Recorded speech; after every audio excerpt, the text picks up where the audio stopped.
Hello, Bryan Kimball. Why don't you introduce yourself? I'm Bryan Kimball. I am the Community Development Director and the City Engineer. So, Bryan, there's been a lot of talk and misunderstanding about PIDs. What exactly is a PID? PID is a Public Infrastructure District. That's what the name stands for. It's a tool created by the state. This is sanctioned by the state legislature, signed off by the governor. This is a tool for cities to get public infrastructure. Keyword infrastructure, that's the whole point of this thing. And what is infrastructure? Infrastructure, anything that's owned by the city. This is public infrastructure, city streets, water, sewer, things like that. That will all be owned by the city when it's done. So it's all stuff that the city would have had to put in anyway. Correct. All right.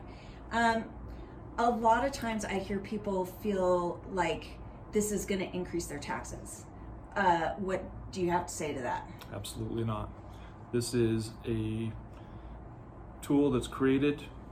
The tax impact will not impact anybody else in the city. This is only for the area that is defined, that is currently southwest of town.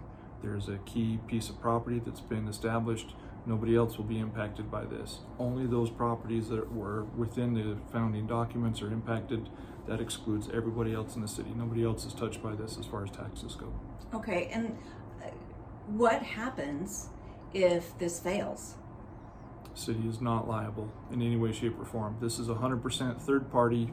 It's third party between property owners and the Inland Port Authority. This is not on the Ephraim City's books. We are not liable for any of this. Really, if it fails, the only thing that we are out is the infrastructure doesn't go in, but we are not on the hook for any of the cost. Great. And why did the city decide to do this? The city decided to do this for infrastructure. We've done projects in the past where we've done grants and we've done other projects, sometimes with loans. This is another tool that has been created by the state to get infrastructure. This is a way to get city streets, water lines, sewer lines, and in this case, it's a tool that does not cost the city any money. It's almost like the city is getting our own grant on this, except that it doesn't hit our books. We don't have to write a single check for this. We're not liable for the construction of this. It's all funded through third-party funding mechanisms. So if the city isn't paying for this, how is this funded? So this is funded primarily using the property that has been established within the PID boundaries.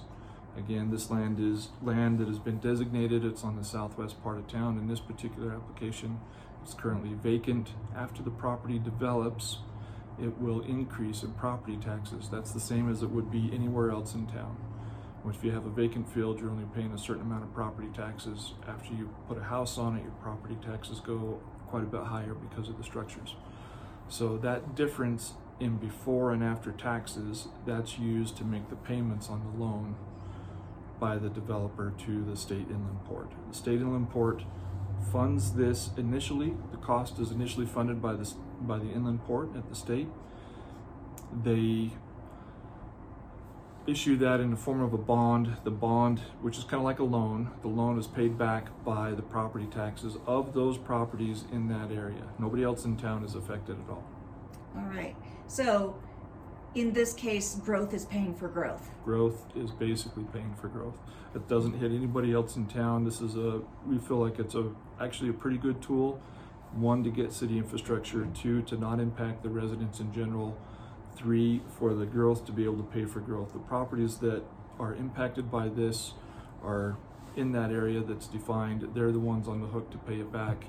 Really, we feel like as a city, this is almost like a grant that somebody else gets in our behalf, and we don't have to mess with it. And in the end, we get city infrastructure. Thanks, Bryan. You bet.